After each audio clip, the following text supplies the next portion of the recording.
Bonjour les gens, dernière vidéo sur l'énigme des capitales. Dans cette partie on voit les composants, le montage et la programmation. Et c'est parti!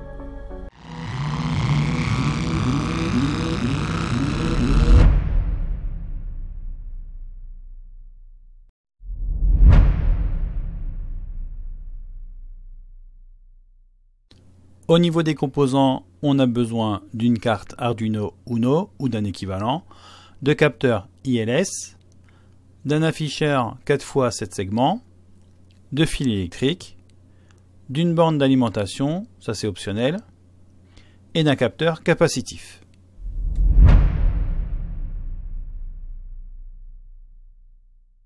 Au niveau du câblage, donc déjà pour faire les tests, on va déjà relier au niveau de la carte Arduino Uno les différents capteurs ILS.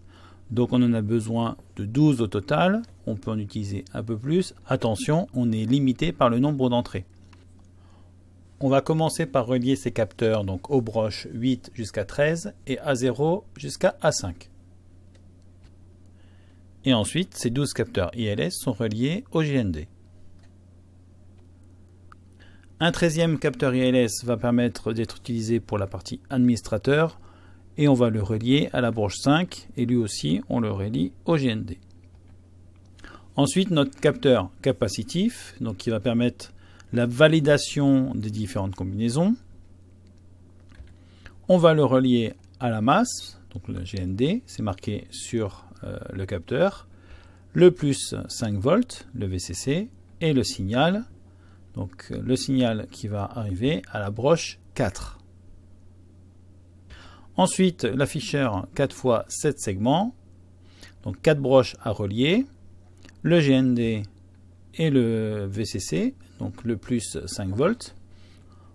Et pour finir, on relie la broche CLK de l'afficheur à la broche 2 de l'Arduino et la broche DIO de l'afficheur à la broche 3 de l'Arduino.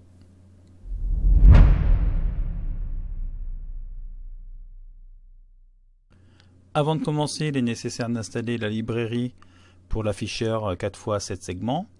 Donc vous allez à l'adresse ici que vous trouverez dans la description. On clique sur Download, Download Zip que vous enregistrez sur votre bureau.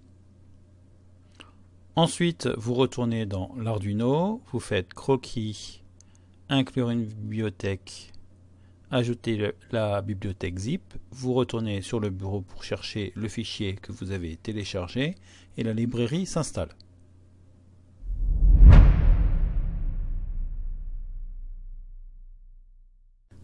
Un afficheur 7 segments est, comme son nom l'indique, composé de 7 segments. Chacun des segments peut être allumé indépendamment l'un de l'autre. En fonction de ceux qui vont être allumés, cela va permettre d'afficher un chiffre ou un caractère.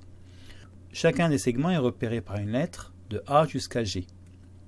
Donc ici à l'écran, on voit la disposition des lettres par rapport aux segments A, B, C, D, E, F et G.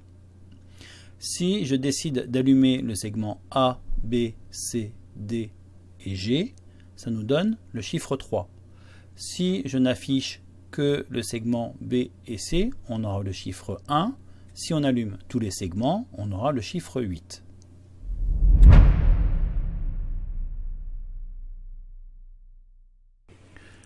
On continue avec le programme de la carte Arduino. Alors je ne vais pas vous détailler le programme, on va juste voir les grandes lignes de ce code. Alors on commence par la librairie pour l'afficheur 4x7 segments et ici la déclaration de la fonction pour faire fonctionner cet afficheur dans le programme. On utilise la broche 2 et la broche 3 de la carte Arduino pour cet afficheur. Ensuite on déclare différentes variables pour les mots que l'on veut faire afficher à cet afficheur. Donc blank, ça permet d'éteindre l'afficheur. On a le mot done pour dire que l'action est réalisée. Init pour la phase d'initialisation, soit du code, soit des capitales. Ensuite, seg KO permet d'afficher 4 tirets, qui est ce qu'on affiche lorsque le code, enfin la combinaison n'est pas juste.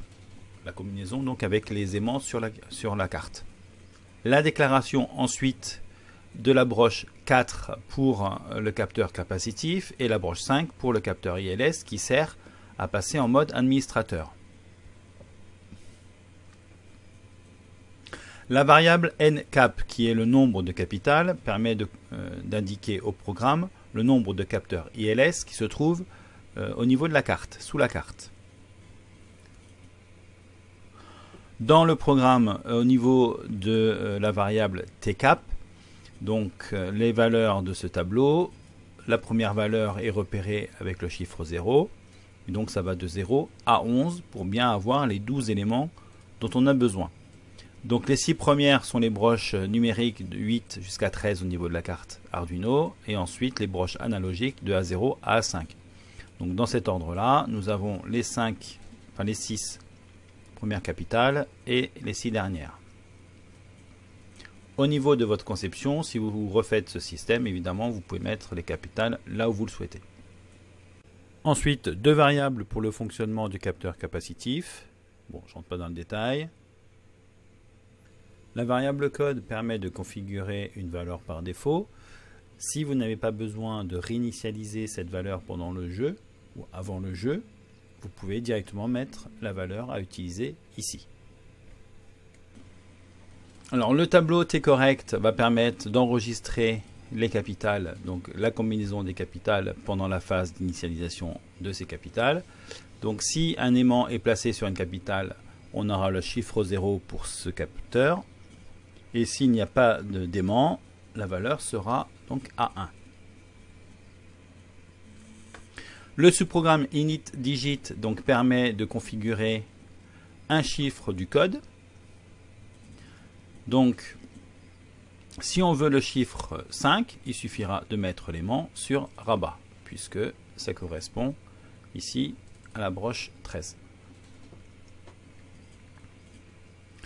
Donc, init-digit, ça permet de sélectionner un chiffre, et init-code va appeler cette sous-fonction, ce sous-programme, pour chacun des digits nécessaires à l'afficheur. Donc 4 fois, donc pour les milliers, pour les centaines, pour les dizaines et pour les unités.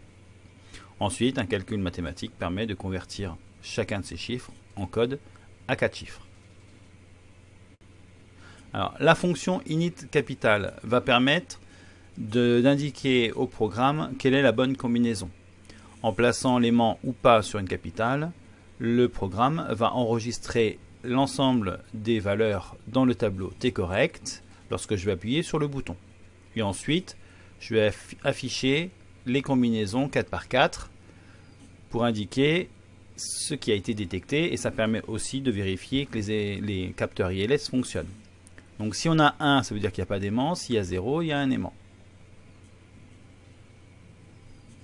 Ensuite, nous avons la fonction verif qui va permettre d'afficher à nouveau donc cette partie-là, ce que je viens d'expliquer.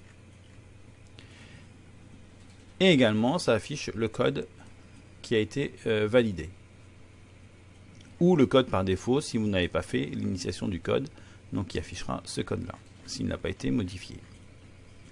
Voilà, donc le mode admin, c'est la fonction admin, c'est ce qui est appelé par le programme lorsque je place un aimant sur le capteur correspondant, ILS, donc admin pin.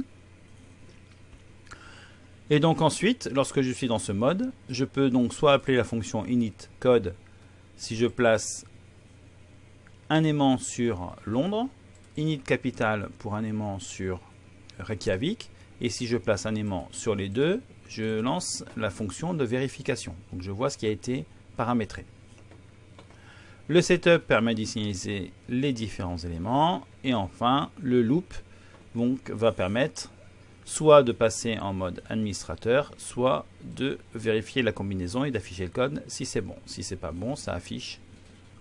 Voilà, donc j'ai passé en revue un peu vite les différentes fonctions, mais bon, il ne me semble pas nécessaire de vraiment rentrer dans le détail, c'est pas l'objectif. En cette période de confinement, prenez bien soin de vous. Ciao les gens.